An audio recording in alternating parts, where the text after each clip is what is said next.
SSC GD 2025 का paper इस video से बाहर नहीं जाएगा, क्योंकि इस वीडियो में मैंने 50 से 55 मिनट में चारों सब्जेक्ट के सर्वश्रेष्ठ प्रश्नों का समावेशन किया है। और ध्यान रखिएगा साथियों कि पेपर से पहले ये संजीवनी बूटी आपके दिमाग में होना चाहिए। मैं कहूंगा साथियों यहाँ से आपको बहुत सारे डिक्टो क्वेश्चंस देखने को मिलेंगे। तो साथियों अगर आपने इस वीडियो में एंट्री की है तो मैं कहूंगा हिंदी के पूरे 20 सवाल होंगे जैसे आपके एग्जाम में आएंगे। मैं कहूंगा इन 20 सवालों को करिएगा और देखिएगा आपका स्कोर कितना है। उसके बाद साथियों जीएस के हम लोग संभावित सवाल देखेंगे और रीजनिंग को देखेंगे और साथियों मैथ को देखेंगे। तो क्लास आपकी शुरू हो चुकी है। पहला सवाल आपकी स्क्रीन पर आ चुका है कि लिंग की दृष्टि से दही शब्द क्या है। दही स्त्रीलिंग है या पुल्लिंग है? तो मैं कहूंगा साथियों दही आपका क्या है, पुल्लिंग शब्द है। वैसे नॉर्मली तो जिस किसी शब्द के अंत में बड़ी ई आता है वो स्त्रीलिंग होते हैं, लेकिन ये कुछ अपवाद होते हैं साथियों, जैसे कि दही हो गया या उसके अलावा पानी हो गया, ये दोनों कैसे शब्द हो जाएंगे, ये पुल्लिंग शब्द हो जाएंगे। उसके बाद देखिए अगला सवाल है आपकी स्क्रीन पर, क्या कहा जा रहा है, कह रहे कि शीला मेरी बहन है, वह बच्चों के साथ खेल रहा है। तो इसमें आपको कुछ दिक्कत लग रही होगी। दिक्कत कहां पर है साथियों बताइए? दिक्कत वह खेल रहा है ये नहीं होना चाहिए। शीला मेरी बहन है यानी कि शीला मेरी बहन है, वह बच्चों के साथ खेल रहा है। अब देखिए बच्चों को साथ खेलना ये भी गलत है, बच्चों से साथ खेलना ये भी गलत है, बच्चों के साथ खेल रहे हैं ये भी गलत है। एक है ना शीला, बहुत सारे थोड़ी ना है। तो बच्चों के साथ खेल रही है ये होना चाहिए, यानी कि पूरा वाक्य आपका क्या होना चाहिए, शीला मेरी बहन है, वह बच्चों के साथ खेल रही है। ये आपका आंसर होगा ऑप्शन नंबर डी। अगला देखिए आकाश में चांदी चमक रही है, या आकाश में बादल चमक रहे हैं, या तारे चमक रहे हैं, या साथियों सोना चमक रहा है। तो यहाँ पर अगर बात करें साथियों तारे चमक रहे हैं यानी कि आकाश में तारा चमक रहा है ये होना चाहिए। उसके बाद देखिए साथियों योग्य शब्द यहाँ पर आपको दिया गया है, कह रहे कि योग्य शब्द का विलोम क्या होगा। तो योग्य का विलोम क्या हो जाएगा साथियों? अयोग्य हो जाएगा। आंसर अगर आपने चुना है ऑप्शन नंबर सी तो बिल्कुल करेक्ट है। यश का आप लोग विलोम बता दीजिए। तो यश की अगर साथियों बात करते हैं यश का विलोम क्या हो जाएगा आप लोग की अगर बात करें तो जिनका भी आंसर अपयश है मैं कहूंगा आपका आंसर बिल्कुल करेक्ट हो जाएगा। अगला देखिए कह रहे कि सही वर्तनी वाले शब्द का चयन करिए, यानी कि आपको ये बताना है कि आखिर मौखिक कैसे लिखा जाता है। क्या मौखिक की अगर बात करें तो साथियों मुझे ऐसा लग रहा है जैसे ऑप्शन नंबर ए वाले में लिखा हुआ ना ऐसे लिखा जाता है, क्योंकि ये मौखिक लिखा हुआ है गलत है, ये मौखिक लिखा हुआ है गलत है, ये साथियों मौखिक लिखा हुआ है ये भी गलत है। मैं कहूंगा जिनका आंसर ऑप्शन नंबर ए के साथ है तो बिल्कुल करेक्ट है भाई, बहुत बढ़िया, वेरी गुड क्लास। अगला सवाल देखिए कह रहे कि अर्जुन शब्द का पर्यायवाची आपको बताना है। शमशीर नहीं, गोविंद नहीं, धनंजय कहते हैं, यानी कि अर्जुन का पर्यायवाची अगर आपसे पूछे एग्जाम में तो धनंजय आपको साथियों बताए गए वाक्यांश के लिए एक शब्द चुने, यानी कि जो जन्म से अंधा हो उसको साथियों अगर एक शब्द में आप कहेंगे तो क्या कहेंगे, उसको साथियों जन्मांध कहेंगे। यानी कि आंसर अगर आपका ऑप्शन नंबर ए के साथ जा रहा है तो बिल्कुल सही जा रहा है। उसके बाद देखिए अगला सवाल है कह रहे कि कुबेर का पर्यायवाची इसमें से आप लोग बता दीजिए। तो कुबेर को यक्षराज कहते हैं, गिरिराज कहते हैं, महाराज कहते हैं या यमराज कहते हैं? मैं कहूंगा कुबेर का पर्यायवाची इसमें से यक्षराज हो जाएगा।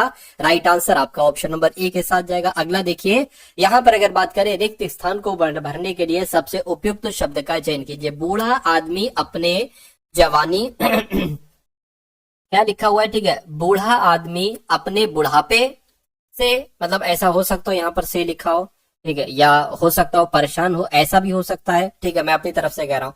बूढ़ा आदमी अपने जवानी से परेशान है, ठीक है, जवानी से परेशान है, जवानी से परेशान क्यों होगा? बूढ़ा आदमी अपने बुढ़ापे से परेशान है, या बचपन से परेशान है, या प्रशंसा से परेशान है? तो मैं कहूंगा यहाँ पर सबसे सटीक जवाब जो होगा वो ऑप्शन नंबर बी वाला होगा। उसके बाद देखिए अगला सवाल है कह रहे कि साथियों अंग अंग ढीला होना, इस मुहावरे का मतलब क्या हो सकता है? तो इसका मतलब क्या होता है, निराश होना नहीं, हार जाना नहीं, दुखी होना नहीं, साथियों अत्यधिक थक जाना। यानी कि जब कोई थक जाता है ना तो क्या कहा जाता है, भाई मेरा तो अंग अंग ढीला हो गया है। तो कुल मिला के आप लोग ध्यान रखेंगे। उसके बाद देखिए साथियों आप लोग चेक करिएगा कि आपके कितने सवाल यहाँ पर बिल्कुल सही जा रहे हैं, ठीक है ना। चलिए यहाँ पर अगर बात करें करके कन्या की सुपात्रता की सा दहेज के स्वरूप से तय करना जाने लगा है। तो यहाँ पर आपको दिक्कत लग रही होगी।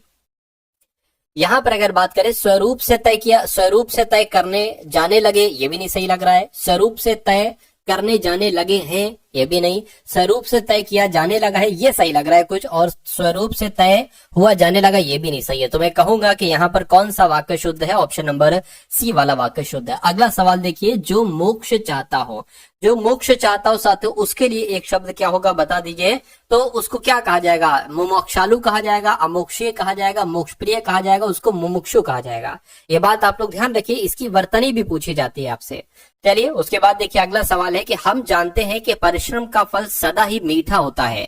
तो यहाँ पर आपको बताना है साथियों क्या, कि हम जानते हैं, दिए गए वाक्य का वह भाग याद कीजिए जिसमें कोई त्रुटि है। तो हम जानते हैं कि परिश्रम का फल सदा ही मीठा होता है, मीठा होती है लिखा हुआ है। अच्छा, परिश्रम का फल तो सही लिखा है, सदा ही भी सही लिखा हुआ है, मीठा होती है ये गलत है। क्या होना चाहिए, हम जानते हैं कि परिश्रम का फल सदा ही मीठा होता है, यानी कि होता है होना चाहिए, लेकिन यहाँ पर होती है लिखा हुआ है। तो कुल मिला के कौन सा आंसर आपका सही है, ऑप्शन नंबर सी वाला सही है, और यही आपका बिल्कुल सही जवाब है। अगला देखिए, रिक्त स्थान को भरने के लिए सबसे उपयुक्त शब्द का साथियों आपसे कहा जा रहा है कि चयन करके यहाँ पर आप लोग यहाँ पर बता दीजिए। चलिए, तो मेरी बस, अब यहाँ पर खाली जगह है, गई थी, अब यहाँ पर क्या आ जाएगा साथियों, गई थी, यानी कि मेरी बस सो गई थी, या मेरी बस उड़ गई थी, या मर गई थी, या साथियों छूट गई थी। तो यहाँ पर क्या होना चाहिए, मेरी बस छूट गई थी, ये होना चाहिए, और ये आपका बिल्कुल सही जवाब हो जाएगा। अगला सवाल देखिए, यानी कि गणतंत्र दिवस की परेड में सैनिक कदम ताले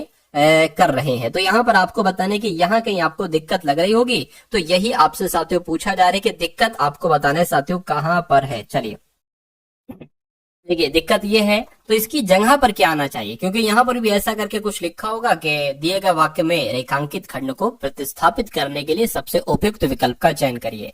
तो सैनिक कदम तालो कर रहे थे, ये होना चाहिए, नहीं। सैनिक कदमों तालो कर रहे थे, ये भी गलत है। सैनिक कदमों ताल कर रहे थे, ये भी नहीं सही लग रहा है। सैनिक कदम ताल कर रहे थे, कदम ताल होना चाहिए, ना के साथियों कदम ताले होना चाहिए। तो कुल मिला के इस सवाल का जवाब अगर आपका है ऑप्शन नंबर डी के साथ, तो बिल्कुल करेक्ट है। अगला सवाल देखिए, कह रहे कि वसंत पंचमी के दिन देवी से पूजा जाती है, या देवी से प्रार्थना की जाती है, या साथियों आवाहन या प्रसन्नता, यानी कि यहाँ पर आपको बताना है साथियों क्या आंसर आपका हो जाएगा, फटाफट आप लोग बता दीजिए। चलिए, वसंत पंचमी के दिन देवी से प्रार्थना की जाती है, यहाँ पर की भी आना चाहिए, प्रार्थना की जाती है, प्रार्थना यहाँ पर आपका बिल्कुल सही जवाब हो जाएगा। उसके बाद देखिए अगला सवाल है, आपकी स्क्रीन पर साथियों देखिए और बताइए राइट आंसर आपका क्या होगा। कह रहे कि निम्नलिखित में से उस विकल्प का चयन करिए जो अंधे के हाथ बटेर लगना मुहावरे का अर्थ है। तो अंधे के हाथ बटेर लगना मुहावरे का अर्थ क्या होता है, बिना प्रयास के कीमती वस्तु मिल जाना, सफल होना, प्रयास से कीमती वस्तु मिलना, या अयोग्य होना। तो मैं कहूंगा अंधे के हाथ बटेर लगना, यानी कि बिना प्रयास के कीमती वस्तु मिल जाना। आंसर आपका जाएगा ऑप्शन नंबर बी के साथ, बी के साथ नहीं बल्कि ए के साथ था शायद, हाँ ए के साथ था। साथियों यहाँ पर अगर बात करें, अगर आपने अभी तक इस वीडियो को लाइक नहीं किया तो वीडियो को कम से कम आप लोग लाइक कर दिया करिए। जितने लोग भी यहाँ पर साथियों हैं सभी लोग वीडियो को लाइक कर दिया करिए, क्योंकि आपका एक लाइक मुझे बहुत मोटिवेट करता है। देखा जाता है साथियों, वहां पर मैं देखता हूँ कि अच्छा भाई इतने लोगों ने देखा है वीडियो को, इतने लोगों ने प्यार दिया, और इतने लोगों में उनमें से साथियों लाइक का बटन दबाए। तो आप लोग लाइक का बटन दबा दिया करिए हर एक वीडियो में और इसमें भी साथियों, ठीक है, ताकि मैं आपके लिए और मेहनत कर सकूं और आपका एक सिलेक्शन पक्का हो जाए। क्योंकि मैं चाहता हूं साथियों हर एक घर से एक सिलेक्शन एसएससी जीडी में साथियों होना चाहिए। उन घर की बात कर रहा हूं जिन घरों में बच्चे तैयारी कर रहे हैं और जिनमें सबसे ज्यादा नौकरी की जरूरत है। क्योंकि आज साथियों बेरोजगारी का इतना लेवल बढ़ चुका है कि एक नौकरी पाना साथियों एसएससी जीडी में, क्योंकि वैकेंसी इसमें बम्पर एक तरीके से 39-40 हजार वैकेंसी है, तो इसमें से एक सीट पाना आपके लिए इतना आसान कर दूंगा, इतना आसान कर दूंगा, बस आपको मेहनत करते जाना है। जो डेली आपकी एसएससी जीडी की क्लास है डेली आपको साथियों देखना है, ठीक है ना। अरे है क्या, कुछ नहीं भाई, हिंदी है और रीजनिंग आपको अच्छे से करना, मैथ, इन 3 सब्जेक्ट पर आपने कमांड बना लिया तो मैं दावे के साथ कह सकता हूं कि सिलेक्शन आपका कोई छीन नहीं सकता, कोई नहीं छीन सकता। फिर अगर ऊपर वाला ही चाहे कि इस बच्चे का सिलेक्शन ना हो तो जो है वो नहीं होगा, लेकिन अगर आप मेहनत करोगे तो ऊपर वाला ऐसा क्यों चाहेगा। ठीक है, जीएस पढ़ो, जीएस भी पढ़ो, मैं नहीं कहूंगा ऐसा कि जीएस ना पढ़ो, लेकिन जीएस में साथियों तकरीबन 12 से 13 स्कोर अगर आप कर देते हो तो बहुत अच्छी बात है, 12 से 13 प्रश्न। चलिए खैर, अब अगला सवाल देखते हैं। सही वर्तनी वाले शब्द का चयन करिए। तो यहाँ पर अगर बात करें शोकाकुल कैसे लिखा है, ये तो शौकाकुल लिखा हुआ है, ये शौकुल लिखा हुआ है। शोकाकुल साथियों ऑप्शन नंबर सी में जैसे लिखा हुआ है ऐसे लिखा जाता है। और जिन्होंने भी सी का चयन किया था, मैं कहूंगा बिल्कुल सही चयन किया था। उसके बाद देखिए साथियों, दिए गए वाक्य का वह भाग याद कीजिए जिसमें कोई त्रुटि है।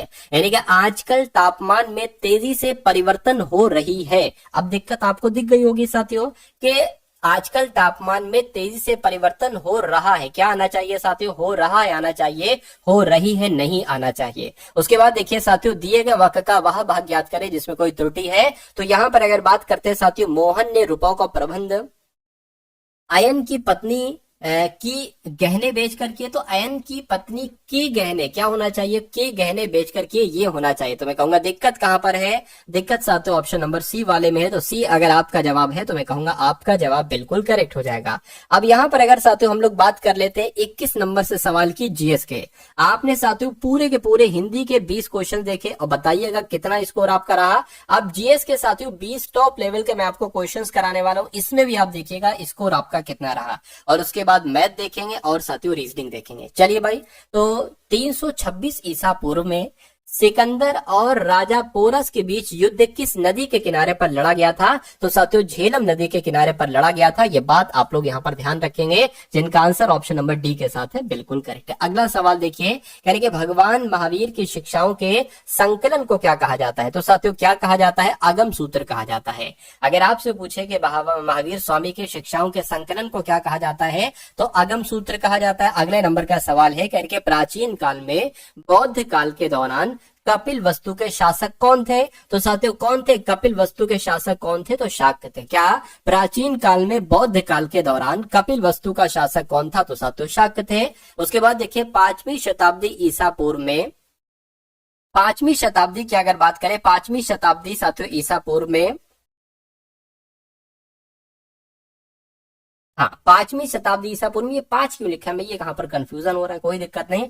5वीं शताब्दी ईसा पूर्व में लिखा गया पाली कैनन किस धर्म का मूल ग्रंथ है? तो ये साथियों किस धर्म का एक ग्रंथ है? मैं कहूंगा ये तो बौद्ध धर्म का एक ग्रंथ है। किसका साथियों? ये बौद्ध धर्म का एक ग्रंथ है, ये भी आपको मालूम होना चाहिए। नालंदा किस धर्म का प्राचीन शिक्षण संस्थान था? तो साथियों नालंदा में एक तरीके से कहीं ना कहीं बौद्ध धर्म था। तो मैं कह सकता हूं कि नालंदा बौद्ध धर्म का प्राचीन शिक्षण संस्थान सा आंसर आपका जाएगा सी के साथ। अगला सवाल है, करके संपत्ति के अधिकार को, ठीक है, क्या संपत्ति के अधिकार को भारतीय संविधान के किस संशोधन के द्वारा मौलिक अधिकारों की सूची से हटा दिया गया था? ये सवाल सैकड़ों बार आपसे पूछा जा चुका है और इस बार भी आपसे पूछा जाएगा। तो 44वां संविधान संशोधन की जब हम बात करते हैं तो इसके जरिए से संपत्ति के अधिकार को साथियों मौलिक अधिकारों की सूची से हटा दिया गया था, ये आपको ध्यान रखना। उसके बाद देखिए अगले नंबर का सवाल है आपकी स्क्रीन पर, देखिए और बताइए राइट आंसर क्या होगा। क्या कहा जा रहा है? कह रहे निम्नलिखित में से किस राष्ट्र के संविधान से प्रेरित होकर भारत ने अपने संविधान में नीति निदेशक सिद्धांतों की विशेषता जोड़ी? यानी कि ये कहां से लिए गए हैं जो नीति निदेशक सिद्धांत है? मैं कहूंगा ये जर्मनी से लिए, जर्मनी से नहीं भाई साहब, ये आयरलैंड के देश के संविधान से लिए गए। कहां से लिए गए हैं साथियों? आयरलैंड देश के संविधान से लिए गए हैं नीति निर्देशक सिद्धांत। नेक्स्ट नंबर का सवाल है, क्या कहा जा रहा है कि भारत के राष्ट्रपति को पद से हटाने के लिए संसद के द्वारा कौन सा प्रस्ताव पारित किया जाता है? बताइए। तो अगर भारत के राष्ट्रपति को हटाना हो तो संसद में महाअभियोग प्रस्ताव को साथियों इस प्रस्ताव को पारित किया जाता है। ये आप लोग ध्यान रखेंगे, काफी इंपॉर्टेंट क्वेश्चन है और आपके एग्जाम में पूछा जाएगा। उसके बाद देखिए लोकसभा में, क्या लोकसभा में अविश्वास प्रस्ताव पारित होने पर इसे इस्तीफा देना पड़ता है? तो साथियों किसको इस्तीफा देना पड़ता है? मंत्रिपरिषद को इस्तीफा देना पड़ता है। बिल्कुल साथियों, लोकसभा में जब अविश्वास प्रस्ताव पारित हो जाता है तो मंत्रिपरिषद को इस्तीफा देना पड़ता है, ये आपको याद रखना है। उसके बाद देखिए कि कौन सा भारतीय पर्वत विशालकाय पिरामिड जैसा दिखाई देता है और इसका एक समतल शिखर क्षेत्र तथा 2 चोटियां होती है? तो मैं कहूंगा किसकी बात चल रही है साथियों? आप लोग ध्यान रखेंगे, नंदा देवी की नहीं, साल्तोरो कांगड़ी की साथियों नहीं, या ममोस्तोंग कांगड़ी की साथियों नहीं, मैं कहूंगा कामेट पर्वत यहाँ पर होना चाहिए। हो सकता हो साथियों क्या टाइपिस्ट जो है वो टाइप करना भूल गया हो, कोई दिक्कत नहीं, मैं आपको बता दे रहा हूं कि कौन सा पर्वत, कौन सा भारतीय पर्वत? तो कामेट पर्वत ये विशालकाय पिरामिड जैसा दिखाई देता है और इसका एक समतल शिखर क्षेत्र और इसकी 2 चोटियां, किसकी, कामेट पर्वत की, ये आपको मालूम होना चाहिए। अगला देखिए, माउंट एवरेस्ट पर चढ़ने वाली प्रथम छिन्न अंग वाली भारतीय महिला का नाम क्या है? तो इनका नाम साथियों क्या है? अरुणिमा सिन्हा इनका नाम है। क्या नाम है इनका? नाम अरुणिमा सिन्हा है। आंसर आपका जाएगा ऑप्शन नंबर ए के साथ। साथियों मैं आपको यहाँ पर बता देना चाहता हूँ कि हमारी एप्लीकेशन भी है। जब आप प्ले स्टोर पर जाओगे या डिस्क्रिप्शन में ही साथियों एप्लीकेशन का लिंक आपको साथियों वहां पर मिल जाएगा। उस लिंक पर आप क्लिक करोगे तो उस एप्लीकेशन को डाउनलोड कर लेना। वहां पर आपके एसएससी जीडी के लिए बहुत अच्छा कंटेंट आपको वहां पर मिल जाएगा। ठीक है ना।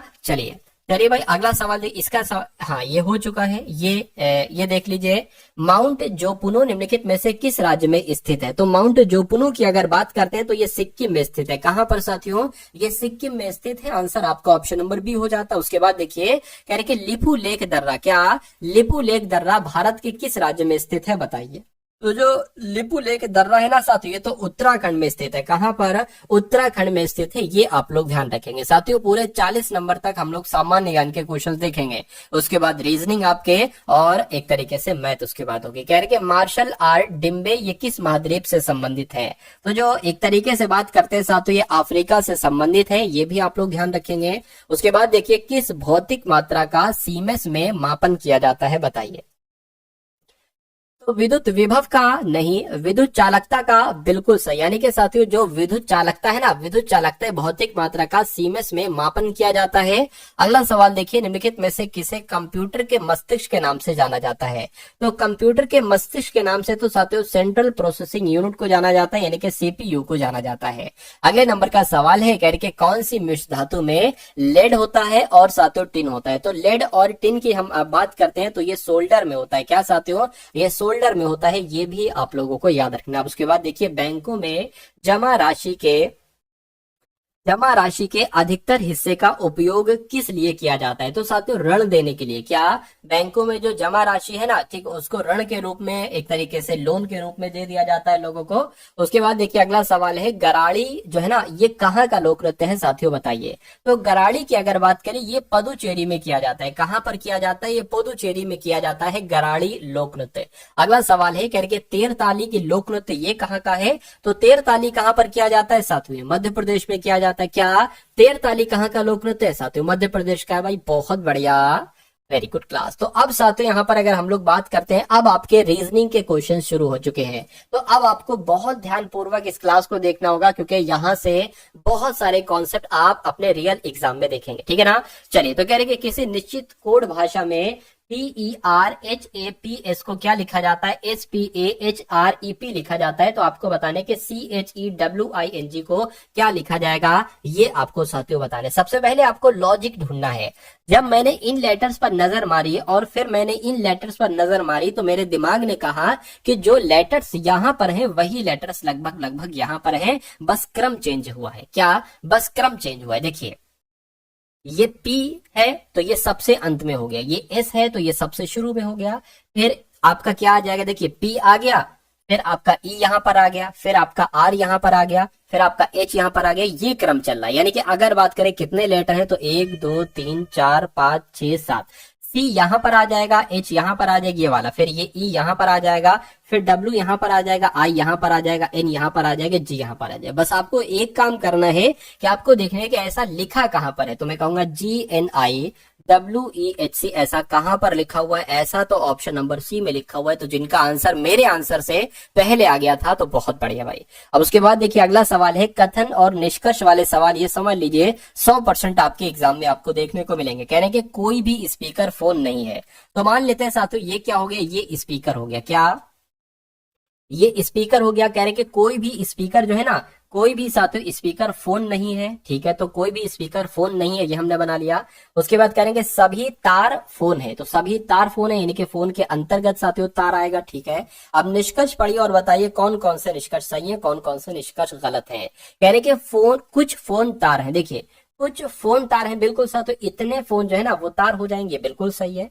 कोई भी तार स्पीकर नहीं है, कोई भी तार स्पीकर नहीं है। देखिए जब कोई स्पीकर फोन नहीं है तो जाहिर सी बात है कोई फोन स्पीकर नहीं होगा, और फोन के अंदर तार आ रहा है तो जाहिर सी बात है कोई तार स्पीकर नहीं होगा, और यहाँ पर यही तो बात की गई, तो ये बिल्कुल सही हो जाएगा। कोई भी फोन स्पीकर नहीं है, कोई भी फोन स्पीकर नहीं है, ये बात भी बिल्कुल सही है। तो मैं कहूंगा यहाँ पर तो सभी के सभी निष्कर्ष बिल्कुल सही होगा। और ऐसा कहां पर लिखा हुआ है? ऐसा ऑप्शन नंबर डी में लिखा हुआ है, तो ये आपका क्या होगा? बिल्कुल करेक्ट आंसर हो जाता है। उसके बाद देखिए अगला सवाल है आपकी स्क्रीन पर, एक नंबर सीरीज वाला सवाल है। कह रहे कि 4 है, 16 है, उसके बाद 64 है, उसके बाद 256 है, और फिर आपसे पूछा जा रहा है कि उसके बाद अगला नंबर यहाँ पर क्या आएगा।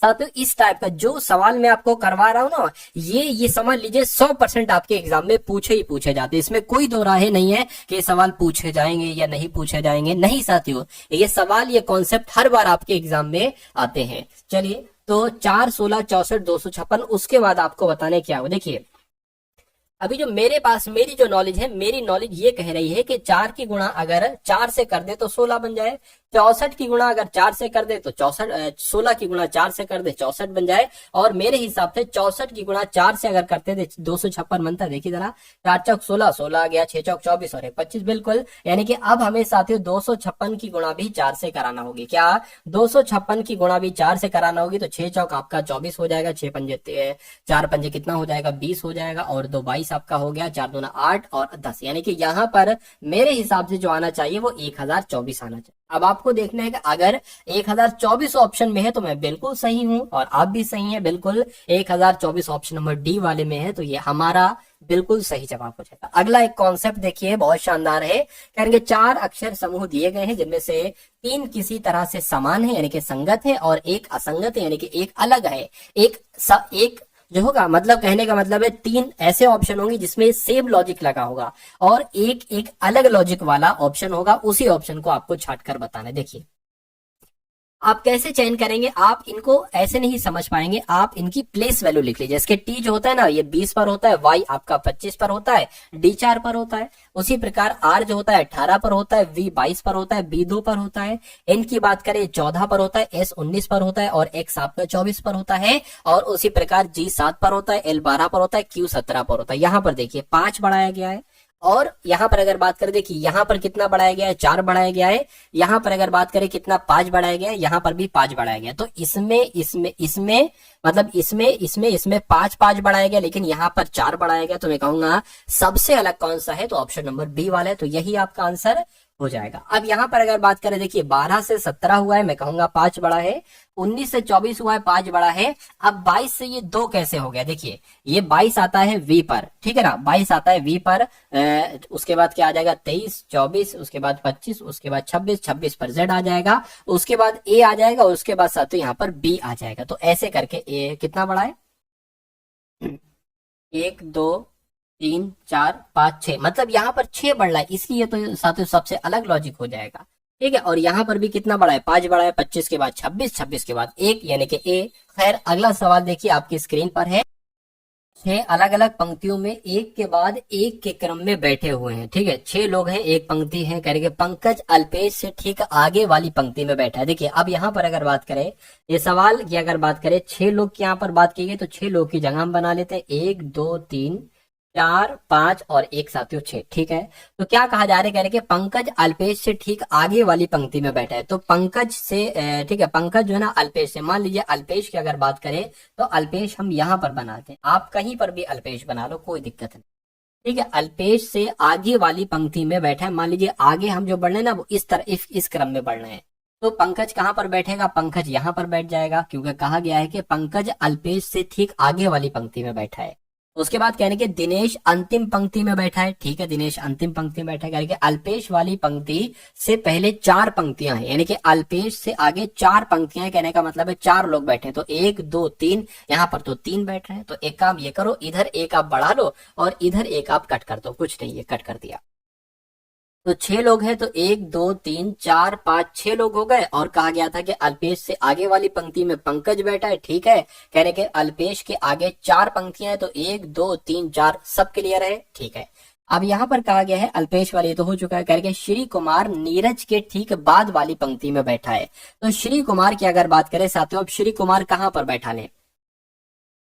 श्री कुमार कहने का मतलब साथियों ये है कि श्री कुमार जो है ना, क्या कहा, श्री कुमार नीरज के ठीक बाद वाली पंक्ति में बैठा है। तो साथियों नीरज कहीं यहां पर होगा और उसके बाद श्री कुमार होंगे, क्योंकि यहां पर कहा गया है कि पहले अगर कहा जाएगा तो इधर बढ़ेगा और बाद कहा जाएगा तो साथियों इस तरफ, जैसे पंकज के बाद अल्पेश है, ऐसे करके फॉर एग्जाम्पल मैंने आपको बता दिया। तो अगर साथियों क्या नीरज को मान लीजिए हम यहाँ पर बैठा दें तो जाहिर सी बात है श्री कुमार यहाँ पर बैठेंगे, यानी कि मनिंदर पहली पंक्ति में नहीं बैठा है। तो पहली पंक्ति में नहीं बैठा है मनिंदर, यानी कि मनिंदर यहाँ पर नहीं बैठेगा, मनिंदर साथियों यहाँ पर आ जाएगा, मनिंदर यहाँ पर। और एक बात यहाँ पर कही गई थी कि दिनेश अंतिम पंक्ति में बैठा है, तो दिनेश साथियों यहाँ पर बैठ जाएगा। तो कौन कौन 6 लोग थे, 6 को बैठा दिया, कह रहे कि मनिंदर के ठीक बाएं बाद वाली पंक्ति में कौन बैठा हुआ है। तो मनिंदर के ठीक बाद वाली पंक्ति में कौन बैठा हुआ है, पंकज बैठा हुआ है। पंकज बैठा हुआ तो पंकज आपका राइट आंसर हो जाएगा। अगर ये कहता कि मनिंदर के ठीक है, मनिंदर की अगर देखिए बाद ये हो गया, लेकिन अगर कहा जाता मनिंदर के आगे कौन बैठा है तो श्री कुमार आप बताते। चलिए अगला सवाल है साथियों आपकी स्क्रीन पर, देखिए सवाल को और बताइए राइट आंसर क्या होगा। कहने के साथ एक नंबर सीरीज वाला सवाल है, 13 है, 29 है और उसके बाद 62 है और उसके बाद 129 है और फिर उसके बाद 264 है। आपको बताने के अगला नंबर यहाँ पर क्या होगा। तो देखिए 13 से ये 29 बना है, तो कैसे 13 से 29 बना है, मैं कहूंगा 13 की गुणा अगर 2 से कर देते हैं, 13 दूना 26 और 3 जोड़ देते हैं तो 29 बन जाएगा। ठीक है, 29 की गुणा अगर साथियों 2 से करते हैं तो कितना हो जाएगा, 58 हो जाएगा। 58 में अगर 4 जोड़ देते हैं तो ये 62 आ जाएगा। ठीक है, अब 62 की गुणा किससे करें साथियों, 6 दूना 12, हाँ 2 से अगर करेंगे तो कितना हो जाएगा, 124 हो जाएगा। और 124 में हमें 5 जोड़ना पड़ेगा 129 बनाने के लिए। तो कुल मिला के मेरा हिसाब से इसकी भी गुणा 2 से करेंगे और फिर मेरे हिसाब से साथियों देखिए 3 जोड़ा, 4 जोड़ा, 5 जोड़ा, तो जाहिर सी बात है 6 जोड़ेंगे। उसी प्रकार इसकी भी गुणा 2 से करेंगे और इसमें हम 7 जोड़ देंगे। तो 264 की गुणा पहले तो आप 2 से करिए तो 8 आ गया, 12 आ गया, 5 आ गया और फिर इसमें आप 7 जोड़ दीजिए तो कितना आ गया साथियों, मैं कहूंगा 535 आ गया। क्या 535 कहीं ऑप्शन में है? बिल्कुल ऑप्शन में है, ऑप्शन नंबर ए वाले में है। तो जिनका आंसर मेरे आंसर से पहले आया था, मैं कहूंगा उन सभी का आंसर बिल्कुल करेक्ट हो जाता है। अब उसके बाद देख लीजिए अगले नंबर का साथियों सवाल है आपकी स्क्रीन पर। इस सवाल को देखिए और बता दीजिए कि आंसर आपका क्या होगा। कहने के एक निश्चित कोड भाषा में ULTRA को क्या लिखा जाता है, 422444036 2 लिखा जाता है। तो आपको बताने के FUMING को क्या लिखा जाएगा बताइए। अब यहाँ पर आपको लॉजिक ये पता करना है कि आखिर U से 4 कैसे लिखा गया। अच्छा ऐसा तो नहीं 1 2 3 4 5 ये 5 लेटर है तो 1 2 3 4 5 6 ऐसा तो नहीं साथियों। U जैसे कि 21 पर आता है, ठीक है, L 12 पर आता है, T 20 पर आता है और R 18 पर आता है, A 1 पर आता है। अब देखिए ये 21 से डबल हो गया है एकदम 42, ठीक है, 12 से डबल हो गया है 24 और 20 से डबल हो गया है 40 और 18 से डबल हो गया है 736 और 1 से डबल हो गया है 2। तो यही लॉजिक कुछ यहाँ पर लगेगा बिल्कुल। इफ कितने पर आता है साथियों, 6 पर आता है तो डबल हो जाएगा यानी कि 12 आ जाएगा। U 21 पर आता है, 21 का डबल क्या हो जाएगा, 42 हो जाएगा, सॉरी ठीक है 12 हो गया, 42 हो गया। M 13 पर आता है, 13 दूना 26 हो गया। I 9 पर आता है, 18 हो गया। N 14 पर आता है, 28 आ गया, यहाँ पर 14 आ जाएगा। तो कुल मिला के ऐसा कहां पर लिखा हुआ है, 12 42 26 18 28 14 ऐसा सातों ऑप्शन नंबर डी में लिखा हुआ है। ऑप्शन नंबर डी में लिखा हुआ है तो ये आपका बिल्कुल सही जवाब है। अगला सवाल देखिए आपकी स्क्रीन पर है, बताइए राइट आंसर क्या होगा। यहाँ पर कहा गया है साथियों आपसे कि जैसे यहाँ पर 9 से 50 बनाया गया है, 9 से 50 बनाया गया है, ठीक है, उसी प्रकार यहाँ पर जो बनाया गया वो 11 से बनाया गया है, 82 बनाया गया है, ठीक है। तो आपको ये बताना है कि 14 से साथियों यहाँ पर क्या नंबर बनाया जा सकता है, बताइए। अब देखिए यहाँ पर आप सोचोगे 9 से 50 कैसे बनाया गया है, 11 से 82 कैसे बनाया गया है। अगर हम बात करें साथियों 9 से हम, ठीक है, वैसे तो नॉर्मली अगर बात करें 9 पंजे 45 5 जोड़ देंगे, 11 पंजे 55 5 नहीं जोड़ रहा है, ठीक है। अब दूसरी अगर ट्रिक की बात करें, इसमें से अगर मान लीजिए हम 2 घटा दें, 9 में से अगर हम 2 घटाते हैं तो 7 आता है, 7 का स्क्वायर होता है 49, हम इसमें 1 जोड़ देते हैं तो साथियों ये हमें 50 मिल जाएगा। उसी प्रकार से इसमें अगर हम 2 घटाते हैं, क्योंकि हमें लग रहा है ना 2 घटाने पर ये 9 का स्क्वायर हो जाएगा, 9 के स्क्वायर के आसपास का। उसी प्रकार यहाँ पर भी 9 में से 2 घटाने पर ये 7 के स्क्वायर के आसपास हो जाएगा। तो 2 घटाया 9 आया, 9 का स्क्वायर किया 81 आया, 81 में 1 जोड़ दिया तो 87 आ गया।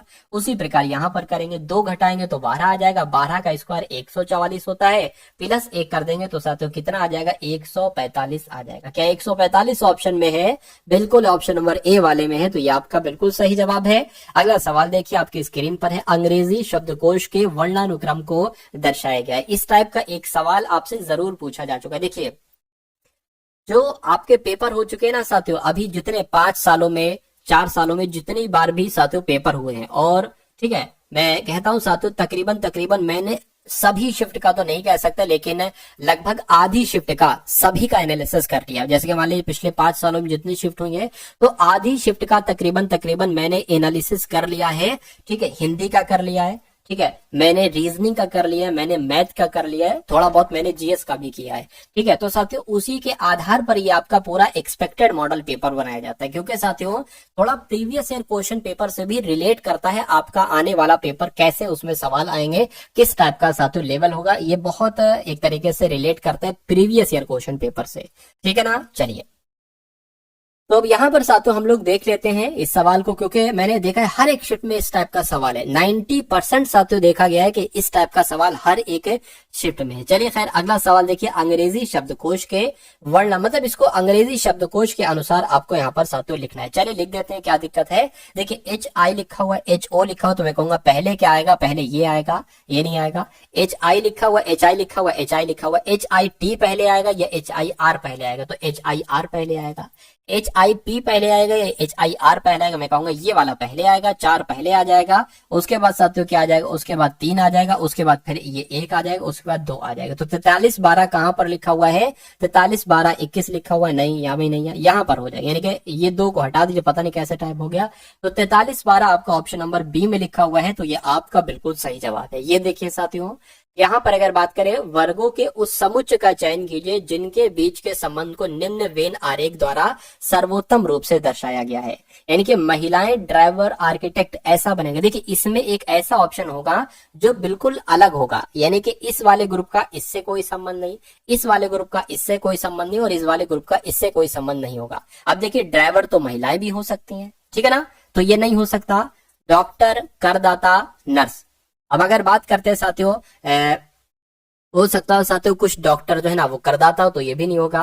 प्रिंटर, टीवी, वॉशिंग मशीन, ये बिल्कुल अलग हो जाएगा, क्योंकि वॉशिंग मशीन टीवी नहीं हो सकती और टीवी प्रिंटर नहीं हो सकते। तो इसका जब आप वेन आरेख बनाओगे तो कुछ इस टाइप से बनेगा जैसे यहाँ पर बना हुआ है। तो जिनका आंसर सी था, मैं कहूंगा बिल्कुल करेक्ट था। अब उसके बाद देखिए अगला सवाल है आपकी स्क्रीन पर, इस सवाल को देखिए और बताइए सही जवाब आपका क्या होगा। और बहुत अच्छे से इस सवाल को देखना है आपको। क्या कहा जा रहा है साथियों, कहा जा रहा है साथियों आपसे कि मालती विवेक की पत्नी के ससुर की बेटी है। बहुत अच्छे से देखिएगा क्या कहा जा रहा है। मालती की यहाँ पर साथियों बात की जा रही है, तो मान लीजिए मालती यहाँ पर मैंने बना दी, कह रहे कि मालती जो है ना ये विवेक की पत्नी, अच्छा विवेक की पत्नी के ससुर की बेटी है। मान लीजिए विवेक आपका ये हो जाएगा, ठीक है ना। विवेक की पत्नी कौन होगी, विवेक की पत्नी ये हो गई। विवेक की पत्नी के ससुर कौन होंगे, जाहिर सी बात है साथियों विवेक के पिताजी होंगे। तो विवेक के पिता की बेटी है ये मालती, कहने का मतलब ये है ये पिताजी हैं, पिताजी का बेटा है विवेक और इनकी बेटी है मालती, यानी कि ये दोनों आपस में भाई बहन हो गए। और ये कौन हो गई, ये विवेक की पत्नी हो गई। इस एक लाइन का ये मतलब हो जाएगा, ठीक है ना। उसके बाद कहा गया कि अर्पित नीतू का पोता है जो दयाल की पत्नी है। अच्छा जो दयाल की पत्नी है, ठीक है, अर्पित नीतू का पोता है। अर्पित अभी इसको छोड़ दो क्योंकि अभी हमें कहीं पर रिलेशन नहीं मिल पा रहा है। कह रहे कि विवेक दयाल का इकलौता बेटा, अच्छा ये यानी कि दयाल ये हो गए, यानी कि विवेक के पिताजी हमें मिल गए, कौन है, दयाल है। अब यहाँ से हो सकता है अर्पित नीतू का पोता है, अर्पित जो है ना वो नीतू का पोता है जो दयाल की पत्नी है। अच्छा दयाल की पत्नी भी है, दयाल की पत्नी कौन है, नीतू है। दयाल की पत्नी हम यहाँ पर बना लेते हैं, दयाल की पत्नी कौन हो गई, दयाल की पत्नी नीतू हो गई। फिर से पढ़े क्या कहा गया, अर्पित नीतू का पोता, यानी कि नीतू का एक तरीके से साथियों क्या है, पोता है। तो मैं कहूंगा साथियों इन दोनों का बेटा कौन होगा, अर्पित होगा। इन दोनों का बेटा कौन होगा, अर्पित होगा। यही तो कहा गया है कि अर्पित नीतू का पोता है, नीतू का पोता हो गया जो दयाल की पत्नी है, जो दयाल की पत्नी नीतू, ठीक है कोई दिक्कत नहीं है। उसके बाद कहने विवेक दयाल का इकलौता बेटा, यानी कि जो विवेक है ना ये दयाल का इकलौता बेटा है। सुष्मिता मालती की बहन है, यानी कि सुष्मिता जो है ना साथियों मालती की बहन है, तो मालती की एक बहन भी है सुष्मिता जिनका नाम है क्या, सुष्मिता जिनका नाम है। उसके बाद कहा जा रहा है कि सुष्मिता मालती की बहन हो गया। विवेक की पत्नी का अर्पित से क्या सा, अरे भाई विवेक की पत्नी, मान लीजिए विवेक की पत्नी होगी, अर्पित को क्या कहेंगे, अर्पित को अपना बेटा ही तो कहेंगे, ठीक है, अर्पित को अपना बेटा कहेंगी। लेकिन यहाँ पर ये पूछा जा रहा है कि अर्पित क्या कहेगा विवेक की पत्नी को, अर्पित क्या कहेगा विवेक की पत्नी को, विवेक को कहेगा पिताजी और विवेक की पत्नी को कहेगा माताजी। तो माताजी कहाँ पर लिखा हुआ है, ऑप्शन नंबर बी में लिखा हुआ है। तो ऐसे साथियों होगा ये सवाल। और मैं कहूंगा आपके एसएससी जीडी में अगर पूछा जाता है तो इससे कठिन सवाल नहीं पूछा जा सकता, पूछा जाएगा तो इससे आसान, वरना इसी लेवल का पूछा जाएगा, इससे कठिन मेरे हिसाब से नहीं पूछा आपसे जाएगा। और अगर पूछा भी जाता है तो मैं आपको उस तरीके से और भी क्वेश्चंस करा दूंगा जिससे आप हर टाइप के सवाल को इस टाइप के कर पाओ। चलिए अब उसके बाद देखिए अगला सवाल है, कह रहे कि जिस तरह से अटलांटिक का संबंध महासागर से है उसी तरह पनामा का संबंध किससे होगा, बताइए। परिवहन से, नहर से, भाषा से या साथियों महाद्वीप से। देखिए अगर बात करते हैं तो अटलांटिक क्या है, अटलांटिक एक महासागर, क्या है अटलांटिक महासागर आपने सुना होगा। और उसी प्रकार आपने सुना होगा पनामा नहर का नाम, किसका नाम, पनामा नहर का नाम। तो जैसे अटलांटिक एक महासागर है उसी प्रकार पनामा क्या है, पनामा एक नहर है, परिवहन थोड़ी ना है, भाषा भी नहीं, महाद्वीप भी नहीं है। तो आंसर आपका अगर है ऑप्शन नंबर बी के साथ तो मैं कहूंगा बिल्कुल करेक्ट है। उसके बाद देखिए अगला सवाल है साथियों आपकी स्क्रीन पर। अब इस सवाल को देखिए और इस सवाल का साथियों आप लोग जवाब बताने की कोशिश करिए और मुझसे पहले साथियों इसका आंसर आपको बताना। देखिए क्या क्या कहा जा रहा है, यहाँ पर कहा जा रहा है कि 7 व्यक्ति हैं PQRSTU और एक सीधी क्षैतिज पंक्ति में उत्तर की ओर उन्मुख करके बैठे हैं। कितने लोग हैं साथियों, 7 लोग हैं। तो 7 लोगों की हम 7 लोग यहाँ पर बना लेते हैं। कितने लोग हैं, 7 लोग हैं। तो 1 2 3 4 5 6 और एक साथियों 7, ठीक है ना। चलिए सबसे पहले साथियों लिखा हुआ है कि इनका, इन सभी का मुख की अगर बात करें ना उत्तर की दिशा यानी कि इस तरफ साथियों इनका मुख है। अब पहली लाइन में लिखा हुआ है कि यू आर के बाईं और दूसरे स्थान पर बैठा है। तो यू आर, आर मान लीजिए साथियों हम यहाँ पर बना देते हैं, कहां पर, यहाँ पर। क्या कहा जा रहा है, आर के बाईं और दूसरे स्थान पर कौन बैठा है साथियों, यू बैठा है, यानी कि यू यहाँ पर बैठा होगा, यू यहाँ पर बैठा होगा। उसके बाद कह रहे हैं कि क्यू वी के बाईं और दूसरे स्थान पर बैठा है। और कह रहे हैं कि साथियों आर के बाईं और तीसरे स्थान पर। अब पता हम इसको फॉलो करेंगे, अभी इसको स्किप कर दें, क्यों, क्योंकि यहाँ पर हमें आर मिल रहा है और आर यहाँ पर मिल रहा है, इसलिए आसानी हो जाएगी आगे बढ़ने में। यानी कि आर के बाईं और तीसरे स्थान पर टी बैठा है तो आर यहाँ पर, आर के बाईं और तीसरे स्थान पर यानी कि 1 2 3, यानी कि हमें यहाँ पर एक बनाना चाहिए, एक हमने यहाँ पर बढ़ा लिया और एक हम यहाँ पर कट कर देंगे, ठीक है। तो आर के बाईं और तीसरे स्थान पर टी है, यानी कि साथियों टी यहाँ पर आ जाएगा। उसके बाद क्या कहा जा रहा है, उसके बाद कह रहे हैं कि यहाँ पर कुछ मिल रहा है, देखिए जरा क्यू और वी अभी नहीं मिला हमको, इसको देखिए। कह रहे हैं कि एस पी के दाईं और तीसरे स्थान पर बैठा है, एस पी के दाईं और तीसरे स्थान पर बैठा है। कह रहे हैं कि यदि टी किसी कोने पर बैठा है, अब देखिए टी की बात करें ना तो कह रहे हैं टी किसी कोने पर बैठा है, बिल्कुल, यानी कि अंतिम कोना आपका ये है, ये बात भी क्लियर होगी। अब एक बार सवाल को दोबारा पढ़िए, आर के बाईं और दूसरे स्थान पर बैठा है यू, बैठा दिया। वी के बाईं और दूसरे स्थान पर बैठा है क्यू, वी के, ठीक है, वी के बाईं ओर। तो मान लीजिए अगर साथों हम वी को कहां पर बैठा दें, वी को एक काम करें यहां पर बैठा दें अगर हम, ठीक है, तो दूसरे स्थान पर यहां पर बैठेगा क्यू। एक काम करिए वी को यहां पर बैठालते हैं, ये तो कुछ नहीं है। वी के बाईं और दूसरे स्थान पर क्यू है, यानी कि साथियों क्यू यहां पर बैठाल देते हैं। और कह रहे कि आर के बाईं और तीसरे स्थान पर टी है, आर के बाईं और तीसरे स्थान पर टी बैठाल चुके हैं। पी के दाईं और तीसरे स्थान पर एस है, तो पी के दाईं और तीसरे स्थान पर क्या, पी के दाईं ओर तीसरे स्थान पर ऐसा, यानी कि अगर हम पी को यहां पर बैठालते हैं तो 1 2 3 यहां पर साथियों हमें एस को बैठालना होगा। तो 7 लोग थे, 7 को बैठाल दिया है, TUPRQSV सबको बैठाल दिया। पूछा क्या जा रहा है कि तो दूसरे कोने पर कौन बैठा है ये आपको यहाँ पर बताना है। तो दूसरे कोने पर देखिए पहला कोना ये हो गया, दूसरा कोना आपका ये हो गया, यानी कि वी आपका जो होगा वो बिल्कुल सही जवाब हो जाएगा, ठीक है ना। और वी कौन से ऑप्शन में, वी ऑप्शन नंबर डी वाले में है, ठीक है। अब टी नहीं है वरना कंफ्यूजन कुछ बच्चों को हो जाता, ठीक है। चलिए खैर कोई दिक्कत नहीं, आंसर जिनका भी डी है बिल्कुल करेक्ट है। उसके बाद देखिए अगला सवाल है आपके स्क्रीन पर, कह के दी गई शीट को मोड़कर एक घन बनाया जाता है, इस किस प्रकार का इस प्रकार निर्मित घन में संख्या 3 वाले फलक के विपरीत पर कौन होगा, ये आपको बताना है। देखिए अगर मैं आपको सबका बता देता हूं, सबसे पहले ये जो लिखा है ना, ये 1 लिखा है, ये 3 लिखा हुआ है, ये 5 लिखा हुआ है, ये 2 लिखा हुआ है, ये 5, ये क्या लिखा हुआ है, एक सेकंड देख लेते हैं। हाँ ये फिर ये क्या, अच्छा ये 6 लिखा हुआ, 6 लिखा हुआ, ये 5 लिखा हुआ है, ठीक है। ये आपका 6 लिखा हुआ है, और ये क्या लिखा हुआ है, ये 5 लिखा हुआ है, और ये आपका 4 लिखा हुआ है। अगर आपसे पूछा जाता कि 1 का विपरीत क्या होता, पहले मैं आपको बता देता हूं 6 का विपरीत। तो 6 का विपरीत एक नंबर को छोड़कर 5, यानी कि 6 का विपरीत पूछते 5 बताते, या 5 का विपरीत पूछते 6 बताते। अब बचा 2, 2 का विपरीत क्या हो जाएगा, 3 हो जाएगा। 2 का विपरीत पूछते तो 3 बताते, या 3 का विपरीत पूछते 2 बताते। अब बचा 1 और 4, तो जाहिर सी बात है 1 का विपरीत पूछते 4 बताते, 4 का विपरीत पूछते 1 बताते। तो पूछा गया है 3 का विपरीत क्या होगा, 3 का विपरीत साथियों 2 होगा। 2 कहां पर है, ऑप्शन नंबर सी वाले में है। अब उसके बाद देखिए नेक्स्ट नंबर का सवाल है साथियों, आपके स्क्रीन पर इस सवाल को देखिए और मुझे बता दीजिए कि आपका राइट आंसर यहां पर क्या हो सकता है। देखिए कहने के 28, अच्छा इसको पढ़ लीजिए। दिए गए समीकरण को सही करने के लिए किन दो संख्याओं को आपस में बदला जाना चाहिए। हम ए को सबसे पहले चेक कर लेते हैं कि 14 की जगह पर 28 और 28 की जगह पर हम 14 रखने की कोशिश करते हैं। तो 28 है तो साथियों 14 आ जाएगा, गुणा 3 आ जाएगा, और प्लस 14 है तो यहाँ पर 28 आ जाएगा, माइनस 45 हो गया, भाग साथियों 9 हो गया, बराबर 65 आना चाहिए। अगर बराबर कैलकुलेट करके 65 आ जाता है तो ए आंसर हो जाएगा, वरना हम साथियों दूसरे को चेक करेंगे। 14 तिया कितना हो जाएगा, 42 हो जाएगा, प्लस आपका 28 हो जाएगा। 9 की अगर 45 की भाग 9 से करेंगे तो 9 पंजे 45, यहाँ पर 5 आ गया, ठीक है ना। तो 42 प्लस 28 में से 5 जाएगा, कितना बचेगा साथियों, 23 बचेगा। तो इन दोनों को जोड़ दो, कितना आएगा जोड़ने पर साथियों, ये आपका आ जाएगा 5 और ये आपका आ जाएगा 6, यानी कि 65 बराबर 65 हो चुका है। तो यही आपका सही जवाब हो जाएगा। अगर यहाँ पर 65 नहीं आता, कुछ और आता, तो फिर हम ऑप्शन नंबर बी वाले को चेक करते हैं। चलिए भाई उसके बाद देखिए नेक्स्ट नंबर का सवाल है आपकी स्क्रीन पर, कह रहे हैं कि ए डी आई जैसे बनाया गया है ई एस।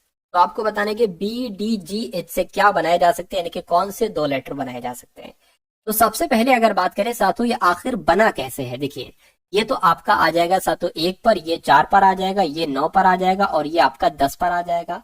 और इसकी अगर बात करें ये 5 पर आ जाएगा, और एस आपका 19 पर आ जाएगा। कैसे बनाए, अच्छा ऐसे तो नहीं साथियों, देखिए ये शुरू के 2 को जोड़ देते हैं, कि 1 प्लस 4 ये 5 हो गया, और 9 प्लस 10 19 हो गया। तो ऐसे जुड़ेगा, ऐसे जुड़ेगा तो साथियों बहुत आसान है, यानी कि 2 4 और साथियों 7 और 8, इन दोनों को जोड़ो जरा, क्या आएगा, तो ये साथियों यहाँ पर 6 आ जाएगा, और यहाँ पर क्या आ जाएगा, 15 आ जाएगा। 6 जो है ना वो एफ हो जाएगा, और 15 ओ हो जाएगा। एफ ओ आंसर है, मैं कहूंगा बिल्कुल ऑप्शन नंबर सी में। तो लॉजिक आप साथियों समझ गए कि इस सवाल को मैंने कैसे किया, ठीक है ना। चलिए उसके बाद देखिए ये तो रिपीट हो गया। उसके बाद देखिए अगला सवाल है आपके स्क्रीन पर, इस सवाल को देखिए और बता दीजिए फटाफट आंसर आपका किस ऑप्शन के साथ जाएगा, बताइए। यानी TARGET को क्या लिखा जाता है, UBSF, क्या UBSH लिखा जाता है, ठीक है। और FU को फ्लो लिखा जाता है, FU को फ्लो लिखा जाता है, और GMPX लिखा जाता है। अच्छा सॉरी सॉरी सॉरी, यहाँ पर क्या इसको ये लिख दिया गया, और फ्लो को क्या लिखा जाएगा, फ्लो को साथियों GMPX लिखा जाएगा। तो आपको बताना है MACROS को साथियों क्या लिखा जाएगा। चलिए भाई देखिए यहाँ पर एच है, एच एच होना चाहिए, एच नहीं यहाँ पर, तो एच मैंने यहाँ पर बना लिया, यानी कि UBSH और FU, ठीक है ना। चलिए तो साथियों हम लॉजिक की पहचान करें तो लॉजिक कैसे क्या हो सकता है। देखिए ये टी होता है 20 पर, ए 1 पर, आर 18 पर, जी 7 पर, ई 5 पर, टी 20 पर होता है। अब यहाँ पर अगर बात करें, ये देखिए ऐसा तो नहीं साथियों, देखिए टी से 1 बढ़ा दिया गया यू आ गया, ए से 1 बढ़ा दिया गया बी आ गया, आर में 1 बढ़ाओगे तो एस आएगा, मतलब एक एक सब में बढ़ाए जा रहे। इसमें भी वही चीज है, एफ में 1 बढ़ा है जी आ गया, एल में 1 बढ़ा है एम आ गया, ओ के बाद पी और डब्ल्यू के बाद एक्स। तो इसको तो बहुत आसान साथियों आपके लिए हो जाएगा। एम के बाद एन आ जाएगा, ए के बाद बी, सी के बाद डी, आर के बाद एस, ओ के बाद साथियों पी और एस के बाद टी। तो मैं कहूंगा ऐसा ऑप्शन कहां पर लिखा हुआ है, NBDSPT।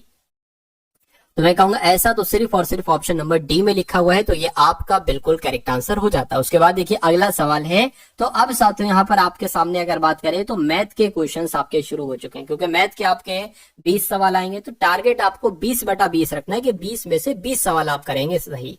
तो अगर आप टारगेट सिलेक्शन से पढ़ते हैं तो साथियों बिल्कुल पॉसिबल है हिंदी, रीजनिंग, मैथ में पूरा पूरा स्कोर लाना, ठीक है, यानी कि एक आधा नंबर भी आपका ना कटने पाए।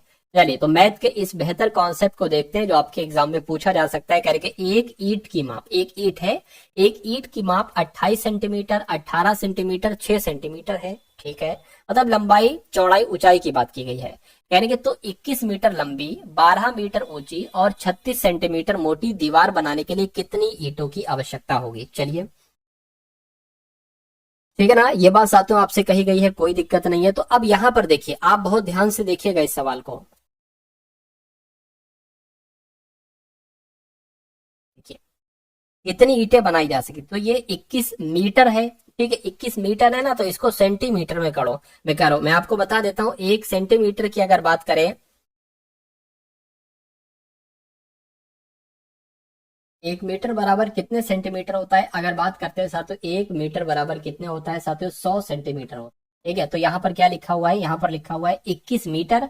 तो 21 मीटर को अगर हम सेंटीमीटर में बदलें तो 100 सेंटीमीटर, 100 से गुणा कर दे, ये अब सेंटीमीटर में हो गया। ठीक है ना, उसके बाद गुणा लगा दी। अब 12 मीटर है तो 12 गुणा 100 से कराएंगे, 1200 सेंटीमीटर हो जाएगा। और ये तो 36 सेंटीमीटर तो ऑलरेडी है, तो 36 सेंटीमीटर ऐसे लिख दिया। अब यहाँ पर इसकी भाग करा देंगे 28 सेंटीमीटर, 18 सेंटीमीटर और 6 सेंटीमीटर से, यानी कि 28 गुणा 18 गुणा 6। यानी कि अगर ऐसा सवाल आता है तो साथियों ऐसे ही आपको इस सवाल को सॉल्व करना होगा। अब इसको साथियों क्या कर लीजिए, आप कैलकुलेट कर लीजिए, कोई दिक्कत नहीं है। देखिए, इसको हटा के 6 कम 6, 6 छंग आपका 36 हो गया। इसको हटा के 6 तिया 18 हो गया। इसको हटा के साथियों कितना हो गया, 3 चौक आपका 12 हो गया। ये डबल जीरो लग गया, ये भी हट गया। ठीक है, अब इसकी अगर बात करें साथियों, देखिए एक काम करिए, 2100 यहाँ पर लिख लीजिए, गुणा 400 लिख लीजिए और बटे 28 लिख लीजिए। देखिए, 7 तिया 21, 7 चौक 28, इससे कट करेंगे 100 आ जाएंगे, यानी कि 2 जीरो यहाँ पर लग जाएंगे, तो कहेंगे 3000 आपका आंसर हो जाएगा। तो आप लोग ध्यान रखेंगे साथियों, 30,000 यहाँ पर आपका बिल्कुल सही जवाब हो जाएगा। एक व्यक्ति ने एक कार 3,80,000 रुपए में बेची है और उसे 5% की हानि हुई। यानी कि जब एक व्यक्ति ने 3,80,000 रुपए की कोई कार बेची है तो उसको 5% की हानि हुई है। इसका कहने का मतलब यह है कि उसने अपनी कार 100% में नहीं बल्कि 95% में बेची है। तो 95% में बेची है तो उसने साथियों 3,80,000 रुपए की बेची। कह रहे कि 15% का लाभ प्राप्त करने के लिए कार को कितने रुपए में बेचा जाना चाहिए। देखिए, आप 15% का लाभ प्राप्त करना, यानी कि उस कार को 115% में बेचा जाना चाहिए। यानी कि 95% की वैल्यू है 3,80,000, तो 115% की वैल्यू साथियों निकाल लीजिए। कैसे आप निकालोगे मैं आपको बता देता हूं। 95% नीचे आ गया। अब ये 1% की वैल्यू है, ये 1% की वैल्यू है।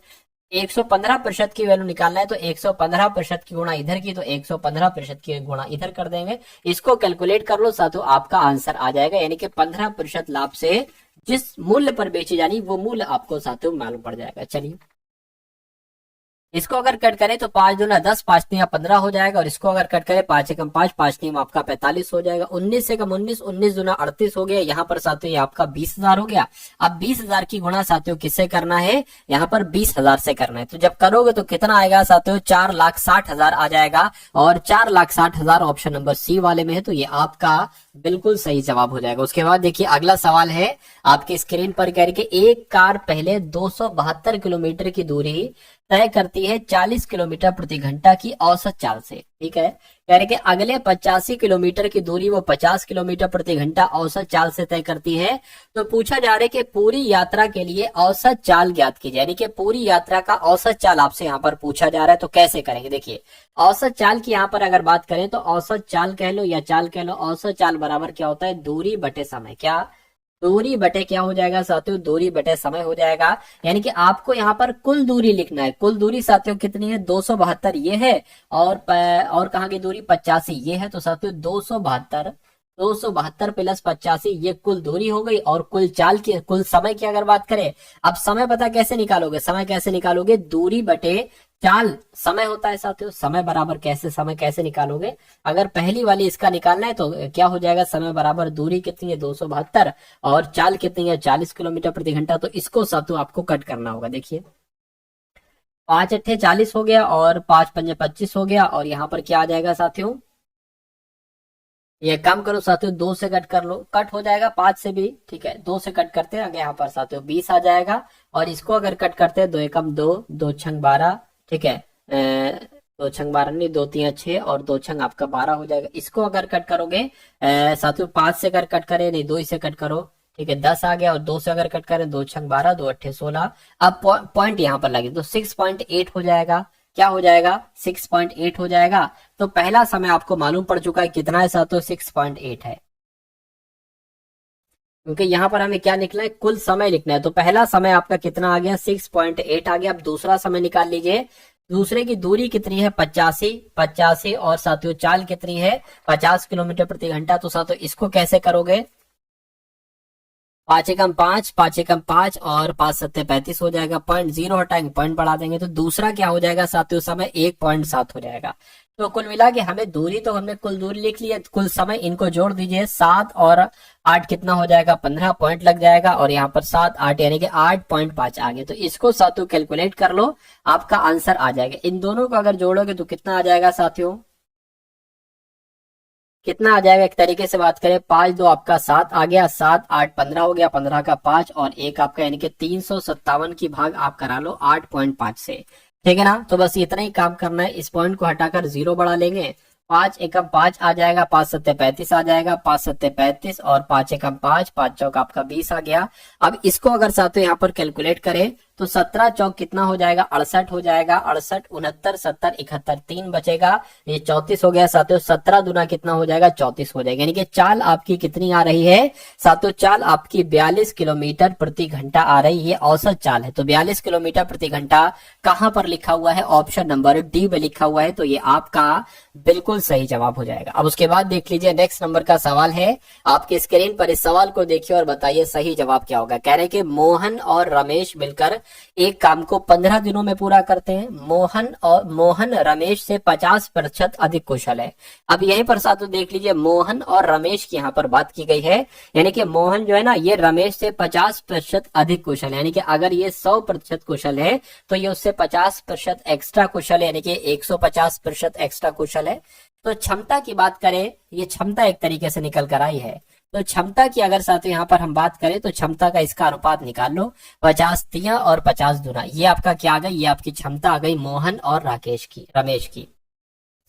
कहने के अकेले मोहन द्वारा कार्य को पूरा करने में लिया गया समय। अब एक इसका मतलब पता है कि 3:2 का मतलब ये हुआ कि अगर M 3 काम कर रहा है एक दिन में तो R 2 कर रहा है। अगर दोनों एक साथ मिलकर काम करेंगे तो साथियों एक दिन में 5 काम करेंगे।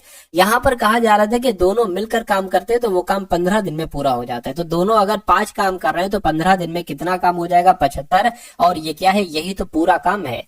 तो टोटल काम साथियों 75 है। और कह रहे हैं कि मोहन द्वारा अकेले अगर उस काम को किया जाए, मोहन उस काम को एक दिन में 3 काम कर रहा है।